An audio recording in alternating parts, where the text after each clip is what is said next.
Okay, Assalamualaikum warahmatullahi wabarakatuh. Okay, so hari ni cikgu nak sambung. Okay, so Alhamdulillah kita dah sampai bab 6. Okay, so dalam bab 6 ni dalam muka surat 134 ya. Okay, so bab 6 ni tajuknya adalah tentang asid, base dan juga garam. Okay, so dalam topik bab yang ke-6 ni, okay, kita akan membincangkan tentang asid dan alkali, okay. And then kita nak tengok sifat-sifat kimia, okay. Lepas tu kita nak belajar macam mana kita nak hasilkan larutan aqueous, alright. Lepas tu proses peneutralan, okay, dan hasil daripada tindak balas asid dan alkali tu ialah garam. So kita nak tengok macam mana kita boleh hasilkan garam dan kita nak jalankan sedikit penyiasatan untuk mengenal pasti garam yang terhasil. Itu yang kita akan belajar dalam bab 6. Okay, so jom kita mulakan. Okay, dalam bab 6 ni, okay, subtopik yang pertama adalah tentang peranan air, okay, untuk menunjukkan keasidan dan kealkalian. Okay, so sebenarnya kita memang dah belajar dah daripada menengah rendah. Okay, so cuba anda teka, asid ni apa? So asid ni, okay, merupakan bahan yang kita boleh larutkan dalam air. Okay, dan atom hidrogen di dalam molekul asid tu akan dibebaskan sebagai ion hidrogen. Okay, so itu adalah apa yang kita katakan sebagai asid. Okay, so bahan kimia, okay, yang mana akan mengion. Mengion ni maksud kata dia akan hasilkan lah. So dia nak short form, kita tak nak menghasilkan ion tu, kita tulis mengion. Okay, mengionkan dalam air, okay, mesti dalam air lah. Sebab kalau dalam pelarut organik dia tak boleh lah nak menunjukkan sifat asid itu kan. Okay, dan bila dia mengion, dia menghasilkan ion apa? Ion hidrogen. Okay, ataupun boleh juga ion hidroksonium. Okay, macam ni pun boleh. Alright, so itu adalah yang kita katakan sebagai asid. Lagi satu kalau nak tahu macam kita bangun pagi kan, pasal apa mulut kita tu berbau? Sebab walaupun kita kata cikgu saya dah gosok gigi lah apalah, kalau gosok gigi tu kurang sikit lah baunya. Kalau tidur dengan tak gosok gigi tu, Allah, kalau pagi-pagi bau bangun tu memang bau masam. Pasal apa? Dalam mulut kita tu ada sisa-sisa makanan yang tertinggal dan menghasilkan asid. Sebab tu dia bau masam pagi-pagi. Okey, so ini adalah beberapa contoh asid. Okey, basically asid ni kita boleh jumpa dalam makmal lah. Dia ada asid organik, asid yang disintesiskan. So ini adalah asid yang disintesiskan. So nama yang pertama adalah asid nitrik. Okey, yang kedua asid sulfurik. Okey, yang ketiga kita ada asid hidroklorik dan yang keempat kita ada asid fosforik. Okay, so dalam kita punya kehidupan seharian pun ada juga asid-asid organik. Okay, kamu boleh carilah apa contoh-contoh asid organik. Okay, maknanya yang dihasilkan daripada bahan-bahan semula jadi. Okay, so selain daripada tu, okay, kita dah tahu asid ni adalah bahan yang boleh mengion dalam air dan dia menghasilkan ion hidrogen. Okay, so kita nak tengok juga, okay, kebesan. Kebesan. Bukan best, seronok tu, bagus tu. Apa yang dikatakan sebagai kebesan asid ni? Kebesan asid ni adalah bilangan ion hidrogen. Bilangan ion hidrogen, okay, yang dihasilkan oleh satu molekul asid apabila ia mengion dalam air. Maknanya once kita masukkan kita masukkan asid dalam air, berapa banyak ion hidrogen yang dihasilkan? Itu yang kita panggilkan sebagai kebesan. Kebesan ni kita boleh kata juga sebagai level lah. Berapa level hidrogen kalau kita main game kan. So yang pertama sekali, okay, kita ada asid monoprotik. So asid mono, nama pun mono kan. So bila dia mono ni makna kata dia adalah apa? Adalah satulah dia punya kuasa tu dia bisa menghasilkan ya. Okey, boleh menghasilkan satu ion hidrogen apabila kita campurkan dalam air. Okey, kalau asid diprotik pula, okey ataupun Dewey-Base ni, kita menghasilkan dua ion hidrogen. Dua ion hidrogen akan dihasilkan atau akan dilepaskan apabila kita masukkan asid tu ke dalam air. And then kita ada asid triprotik ataupun kita panggil tri-base. Boleh menghasilkan 3 ion hidrogen. Okay, so macam mana kita nak tahu yang bilangan ion hidrogen ni apabila kita campurkan dalam air? So kita rujuklah kepada orang kata penguraian asid-asid tersebut. Okey, kalau tengok di sini, okey, ini adalah contoh asid apa tu? Contoh asid monoprotik. Monobase lah senang. Monoprotik lambat nak tulis kan. Okey, sebab apa? Tengok kat sini. H dia tu memang single. Dalam formula kimia, H ni memang ada single sahaja. So once kita reactkan ataupun kita campurkan dengan air, okey. So yang terhasil hanyalah satu mol hidrogen. Ion hidrogen sahaja. Okey, ini pun sama. Okey. Maknanya kita kena rujuk baliklah dia punya formula kimia. Yang segala charge tu kan. Okey, so ini pun akan menghasilkan satu orang kata apa, satu mol ion hidrogen dalam air. Tetapi ini berbeza. Awak tengok. Dalam formula kimia dia sendiri pun dia memang tulis H2SO4. So bila kita campurkan dengan air, okey, dia akan apa? Dia akan menghasilkan 2 mol ion hidrogen. Okey, so kita ulang kaji balik. Macam mana dia boleh dapat H2SO4 ni?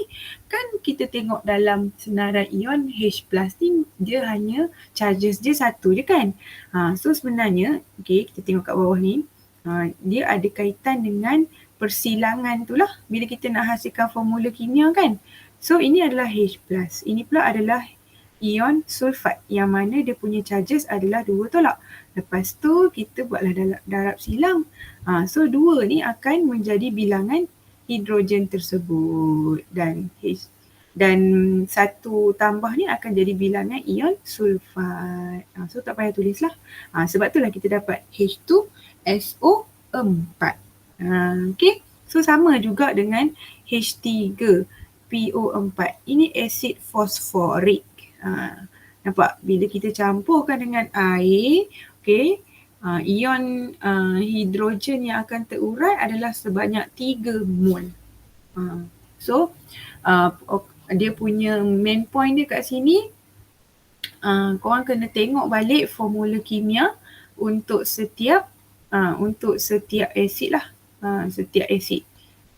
Kalau orang kata apa, senang cerita. Kalau HCl memang kita tahu. H tu bila dia terurai dia akan hanya hasilkan satu lah. Kalau H2SO4 asid sulfurik dia akan hasilkan 2 mol ion hidrogen bila dia react dengan air. Okay, jelas tak? So apa pun rujuk balik formula kimia untuk setiap asid yang diberikan kepada kita. Okey. Kita tengok sifat fizik. Masih ingat sifat fizik ni apa? Sifat fizik ni adalah apa tu? Yang kita boleh sense. Kita boleh kesan, okey, ciri-ciri yang kita boleh kesan dengan panca indera kita. Panca indera tu apa dia? Kita punya itulah penglihatan, pendengaran. Okey. perubahan yang kita boleh kesan dengan kita punya panca indera. So yang pertama sekali tentang asid ni macam biasa, masam. So bermakna apa-apa sahaja bahan makanan yang berasa masam tu makna kata dia mengandungi asid lah. Okay. Alright, so contohnya apa? Oren, okay, buah lemon, memang masam. So bermakna mereka mengandungi kandungan asid. Okay, lepas tu dia mengakis. Mengakis ni kan dia orang kata apa, boleh menyebabkan permukaan, macam mana nak abang, kita punya permukaan kulit lah, contoh lah kan, dia akan mengelupas. Itu dia. Okay, so itu adalah sifat fizik asid. Asid mengakis, ataupun korang boleh ingat balik lah kan, 2-3 tahun yang lepas lah, beberapa tahun yang lalu tu ada kes kan, kita baca dalam paper yang mana seorang isteri dia telah curahkan asid dekat muka suami dia sebab suami dia ada perempuan lain macam tu lah. Okay, dan kalau kamu tengok tu memang muka dia tak sempurna dah lah. Sebab apa? Sebab asid tu dia mengakis. Point dia kat situ nak tunjuk yang asid yang dicurahkan telah menyebabkan perubahan pada wajah lelaki tersebut lah. So itu sifat mengakis. Alright, and then kita ada, ni biasalah kita dah belajar bersekolah rendah kan. Memang asid ni bila kita rendamkan dengan kertas litmus biru ni, dia akan berubah warna menjadi merah. Ini memang kita tahu, semua orang pun tahu sifat fizik yang satu ni. Alright. Tapi bila kita rendam warna merah, dia tak akan ada perubahan lah. Okay. Alright. And then asid boleh alirkan elektrik. Kenapa? Sebab dia mengandungi ion bebas. Bila ada ion bebas, barulah kita boleh alirkan arus elektrik. Ini relate balik dengan bab 5 yang kita belajar sebelum ni. And then, okay, so basically secara asasnya memang asid ni nilai pH-nya rendah ataupun kurang daripada 7. Maknanya 0 sampai 6.9 nilai pH dia. Okay. So kalau saya kata bahan A ada pH nilainya 6.9. So asid ke neutral? Masih lagi asid lah. Okay. So itu adalah tentang asid. Alright. So asid adalah bahan yang mengayon dalam air. Okay, dan menghasilkan ion hidrogen. Lepas tu kita dah tengok juga bilangan. Rupanya asid ni ada bilangan ion hidrogen masing-masing. Bila kita campurkan dengan air, kita ada asid monobase, tribase ataupun duibase. Contoh asid monobase tadi tu hidroklorik, asid nitrik. Okay, asid duibase tu makna kata dia akan hasilkan 2 mol ion hidrogen bila dia dilarutkan dalam air. Okay, so asid sulfurik lah, dan tribase adalah asid fosforik. Yang mana dia menghasilkan 3 mol ion hidrogen bila dicampurkan di dalam air. Okay, so ini pula, okay, kita nak tengok sikit, okay, tentang base. Kita nak berkenalan dengan base. Dulu masa kita sekolah rendah ataupun menengah rendah, base ni semua sekali dipanggil sebagai alkali lah. Tetapi ada bezanya. So kita boleh kata base ni seperti alkali. Sama tapi tak serupa. Ada perbezaan dia. Base ni kita boleh kata alkali. Okay, so kita tengok apa beza base dengan alkali tu. So at first ni kamu ambil idea yang base tu lebih kurang macam alkali. Okay, so base ni merupakan bahan yang bertindak balas dengan asid untuk menghasilkan garam dan air. So base ni kita ada jenis-jenis dia yang tersendirilah. So basically kita bahagikan base berdasarkan keterlarutan dalam air.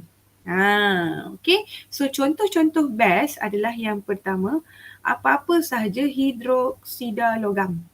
Contoh kat sini, nama bahan tu adalah kalsium hidroksida, magnesium hidroksida, plumbum 2 hidroksida, zinc hidroksida dan kuprum hidroksida. So pendek kata semua yang ending dengan hidroksida ni. Itu bermakna logam hidroksida lah tu. So dan logam hidroksida ni merupakan sejenis apa? Sejenis base. Okey.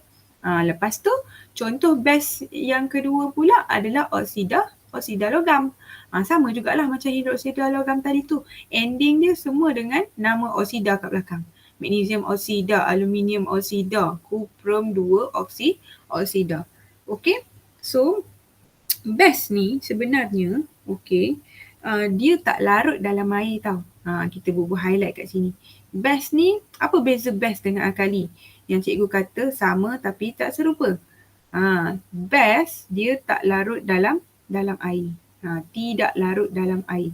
Tetapi kalau base yang larut dalam air, kita panggil dia alkali. Okey. So ada beberapa jenis base yang larut di dalam alkali. Okey, kita tengok.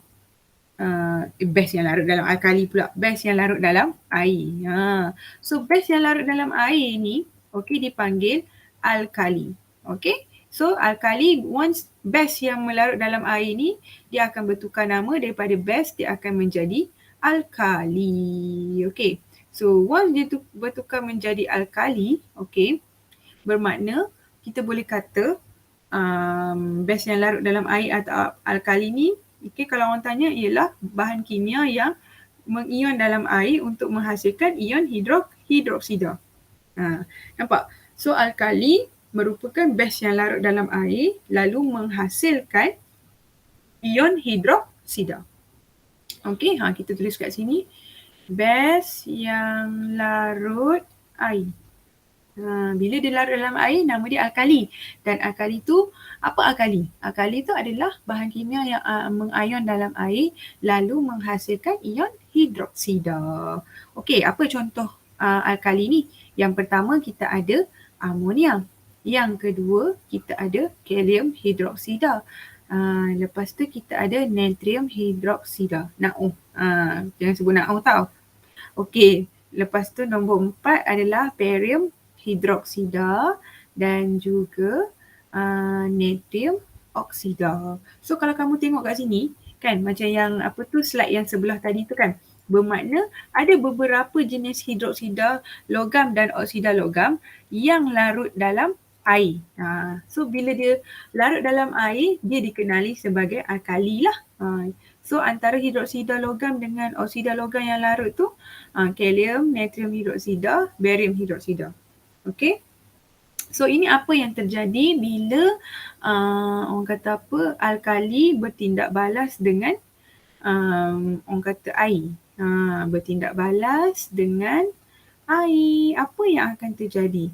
So ion natrium ni dia akan terurai, begitu juga dengan ion hidroksida. So bila ada ion hidroksida dalam satu-satu sebatian ataupun yang telah diuraikan, bermakna dia boleh menjadi alkali. Nampak? Ini pun kalium hidroksida. So dia akan mengurai menjadi ion kalium dan juga ion hidroksida. Ni dah ada alkali lah, dah ada sifat alkali tu. Ini pun sama. Amonia bila bertindak balas dengan air, dia akan menjadi ion amonium dan juga terhasillah ion hidroksida. Okey. Cikgu, dia nampak macam pelik lah Afsal. Ni NH3, mai kat sini dia jadi NH4 dan juga OH tolak. Awak dia lagi banyak kan?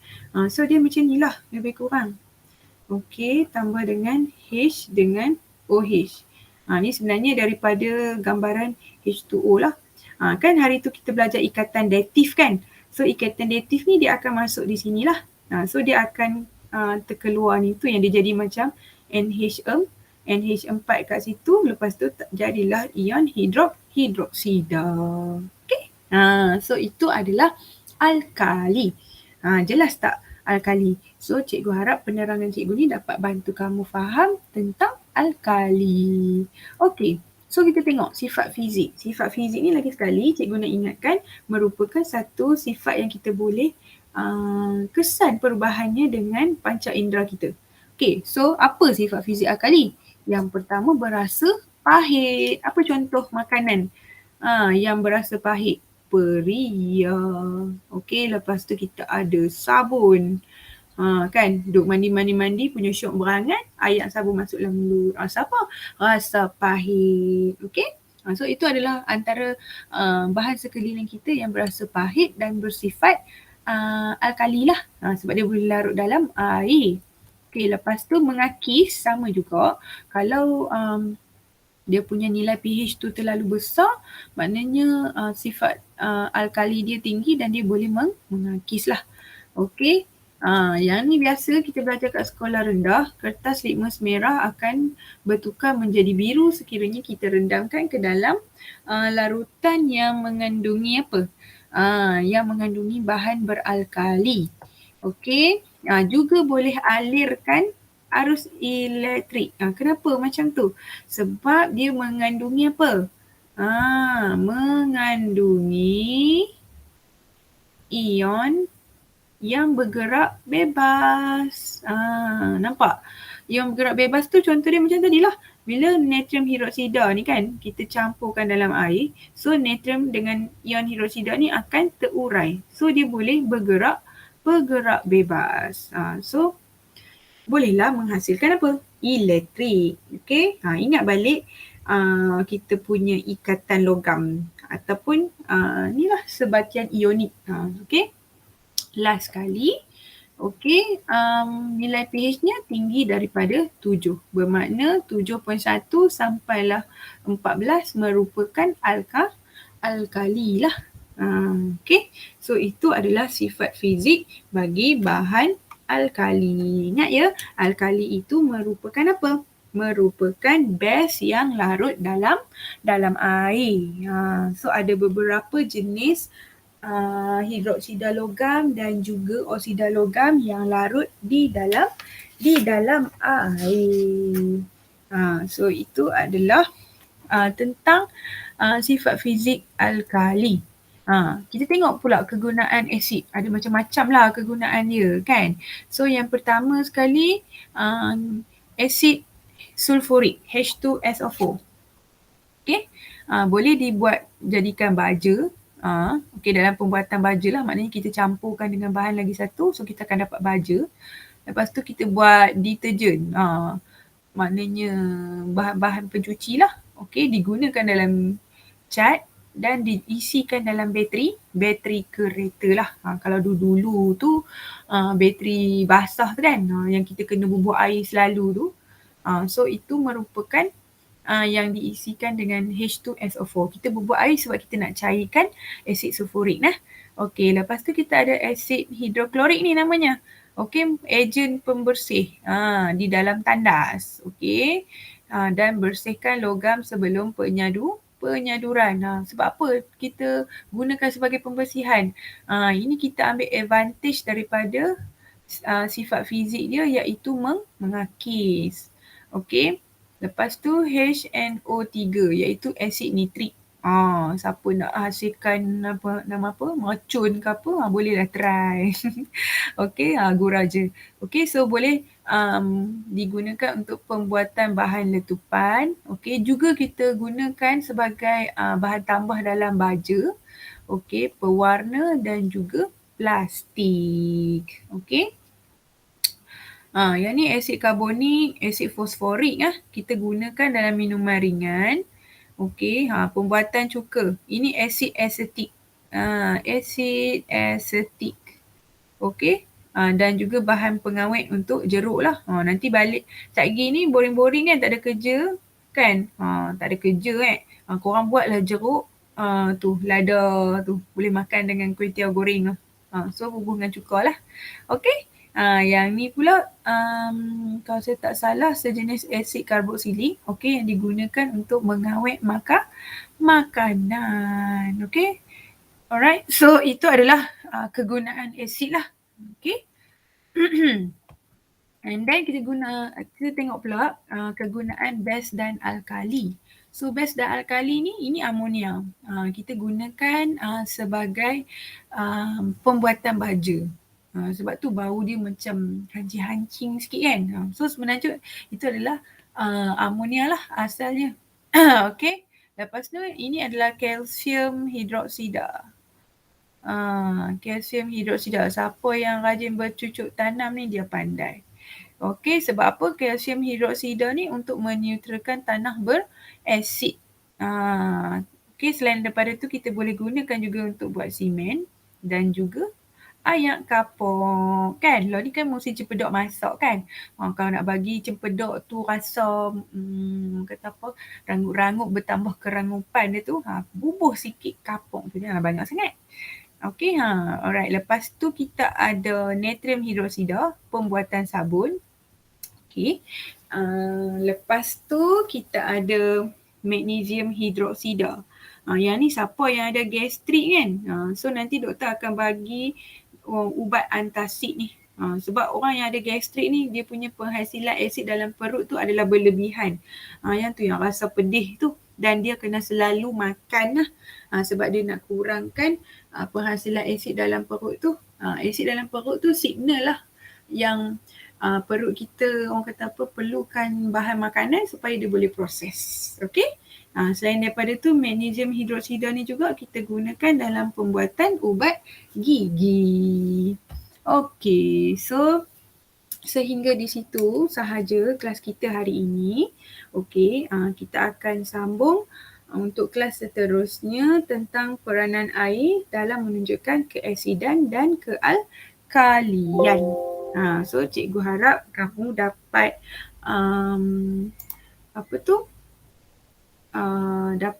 dapat memahamilah kita punya kelas pada hari ini. Okey, so apa yang kita belajar hari ini? Kita belajar tentang asid, kita belajar tentang base dan juga alkali. Okey, sifat fiziknya dan juga kegunaan. Okey, baik. Sehingga di situ terima kasih cikgu ucapkan sehingga bertemu lagi. Okey. Assalamualaikum. Terima kasih semua.